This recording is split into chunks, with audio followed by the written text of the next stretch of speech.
Hey everybody, welcome back to Char Spotting. Today you can spot me in my kitchen and we're baking up a recipe. It is chocolate chip blondies, but they have a special secret ingredient. Chickpeas. Can you believe it? I can't, but I want to try them today. Now, I got this recipe because over on my Instagram channel, Live and La Vida Dollar Tree, I started a little recipe series called The Little Chickpea That Could, showcasing different recipes featuring chickpeas because I make a lot of recipes from Dollar Tree ingredients, and I was thinking about how there's not a lot of protein options there. And so what else can we get for protein from Dollar Tree ingredients? Well, chickpeas is a great option. It's so versatile. It can be a main dish, it can be a side dish, a salad.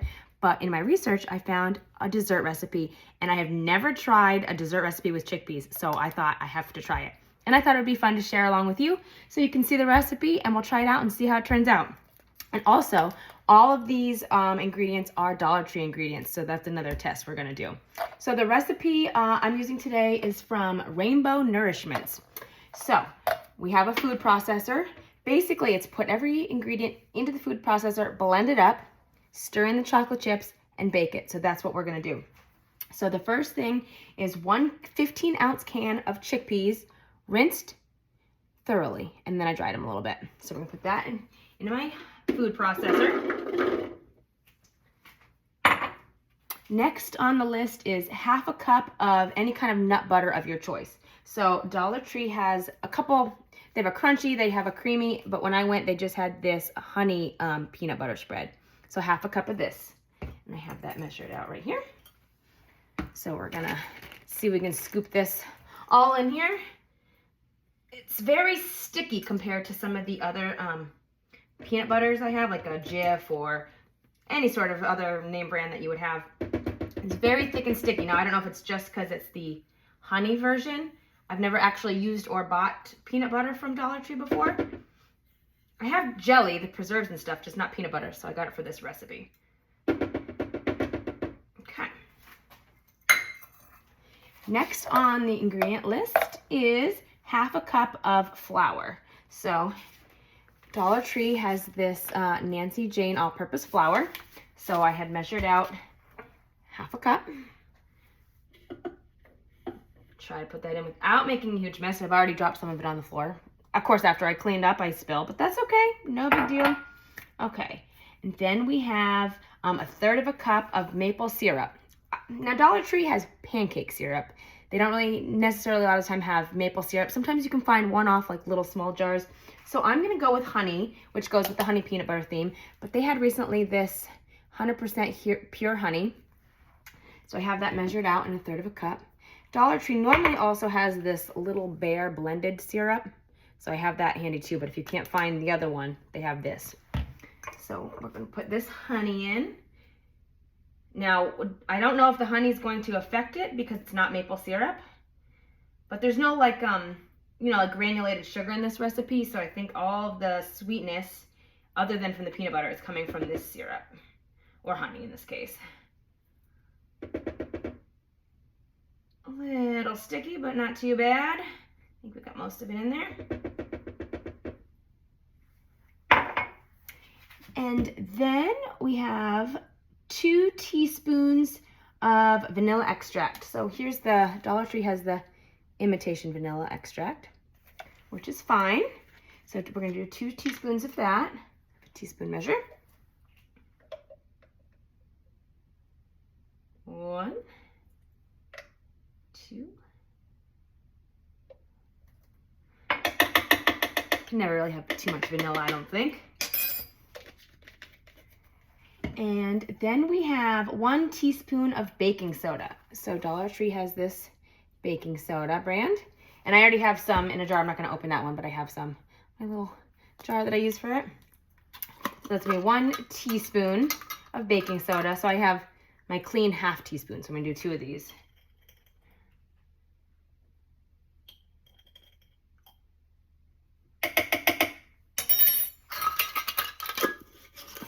Okay, and then 1/8 of a teaspoon of salt or to taste. So, let's see, do I have an 1/8? Yes, I have a little 1/8. Let me grab my salt over here. Also Dollar Tree salt that I have, just put in here. They usually have like a a big bag of pink salt at Dollar Tree, and that's what I get. They have salt shakers too, but I like to get the pink salt. And if you didn't know, salt really helps to bring out the sweetness and the flavor in desserts.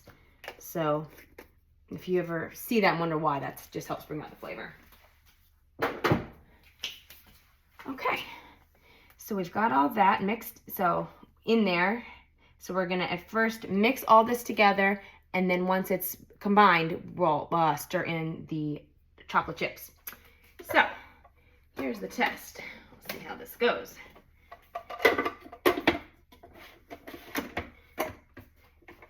And I will probably insert some music over this so you don't have to hear the loud noise of it, but here we go.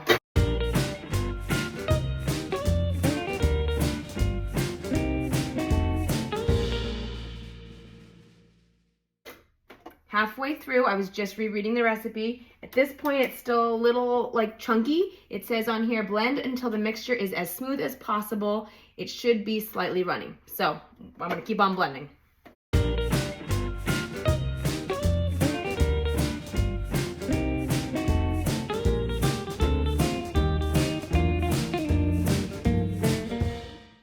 Okay, now, mine is still pretty thick.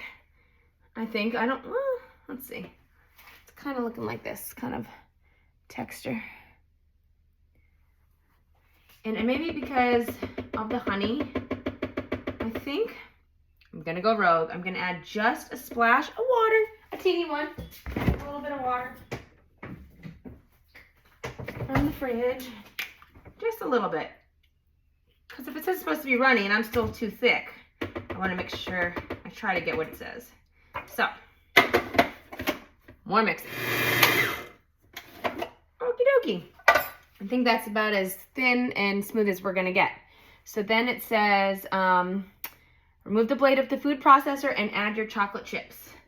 So we're gonna do that. Scrape down the blades and get all that extra batter off of there.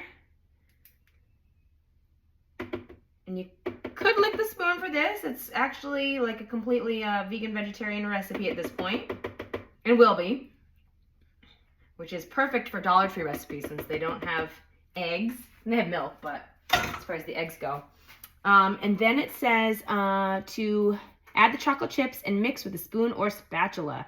And it says about half a cup. So Dollar Tree has these chocolate chips. What's the brand? It just says, oh, the Seiko Pantry chocolate chips. It says half a cup. I'm just gonna eyeball it. I do have an open bag from another time here.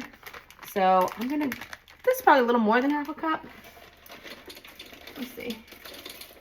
I'm gonna go ahead and add all that. The bag's already open, so we'll just use it up. And it says just to, what are we doing? Stir it in. And oh yeah, awesome. Whoops, we have a rogue chip. Get in there. Look at that. Can you see? It looks like chocolate chip cookie batter.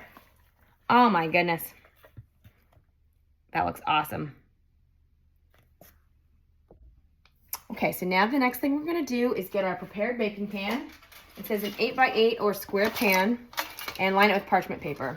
So for parchment paper, a little trick is if you ball it up first, it kind of holds its shape better when you're trying to place it, because when it's, right off the roll, it's kind of all over the place and doesn't stay down. So if you ball it up first and then spread it back out, it kind of stays like easier in the pan. Now it's not like pretty or anything, but it's more functional this way.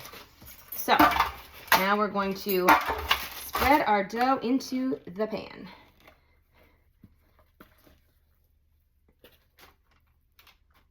It's not, this one is, like I said, it's not runny. It's like a thick cookie dough batter, but I'm not mad at it. It smells fantastic. It doesn't smell like beans or anything. It just smells sweet. I can smell the chocolate chips in there. And I keep thinking I smell sugar, but there's no sugar, like I said, but it's just the honey. But it smells sweet and delicious. And I don't want to lick the batter because I want to be surprised at this recipe since I've never tried it before. So I'm going to have some willpower and wait till they're done, even though I really want to lick the spatula when I'm done. I will be good and wait. I'm trying to get every last drop, which is sometimes a little bit of work, a little tedious, but we want to make sure we use up all of our batter, put to use all the ingredients and money that we spent. Okay. I'm going to work on spreading it out evenly into the pan. Oh yeah, spreads nicely. Now the recipe says if you want to, you could sprinkle some more chocolate chips on top. There also is a similar recipe that I had looked at where you could melt some chocolate chips and some peanut butter and do a little drizzle. I'm not going to do that today. I'm going to keep it simple.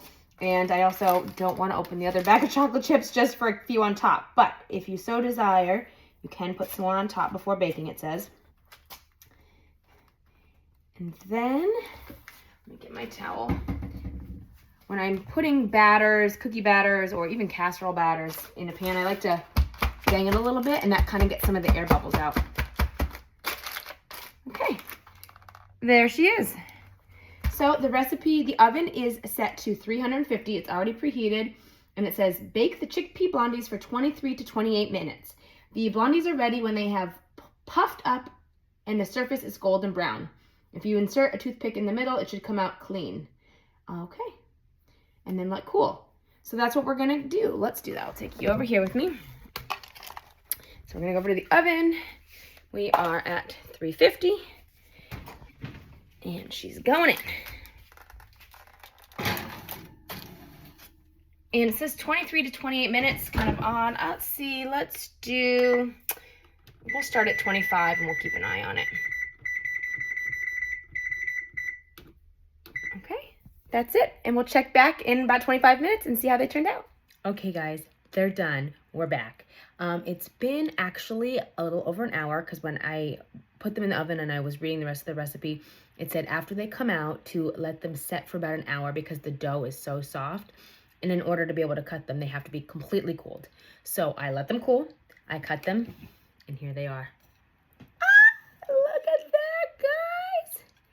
They turned out so good. Well, so good looking. They look fantastic.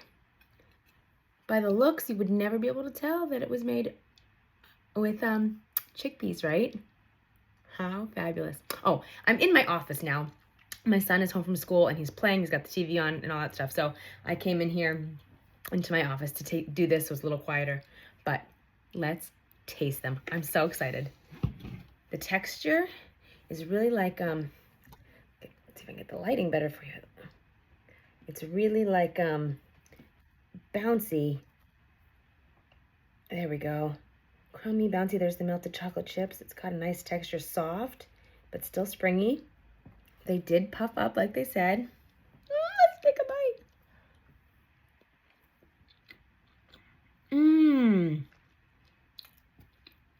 Wow. The chocolate chips, first of all, texture-wise, melted, soft, gooey, delicious. The texture is moist and soft, but it's got a good mouth, like, I wouldn't say mouthfeel, but it's good, like, texture to it. I mean, okay.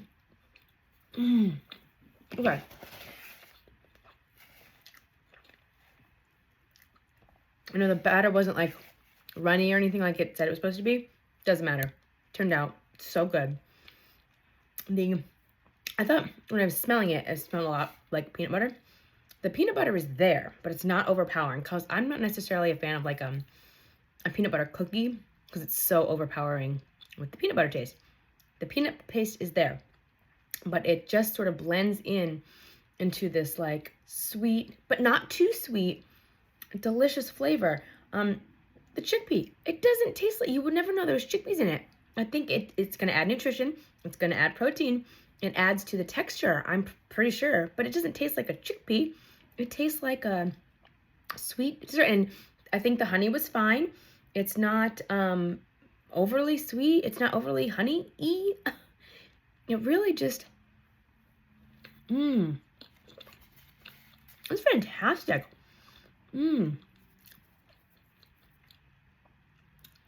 It just tastes like a delicious, lightly sweet blondie. And the chocolate melting in there, it's fabulous. 10 out of 10, recommend. This is how I cut them. I don't know many I cut. Maybe like 12. Worth it. If you can make these, especially on a budget from the Dollar Tree, this is a win. Awesome. Anyway, thank you so much for hanging out with me, cooking with me, trying this unique dessert recipe. I hope you enjoyed it. If you did, let me know down in the comments below. We can do some more cooking recipes together. But yeah, hope you're having a great day. We'll see you next time. Bye.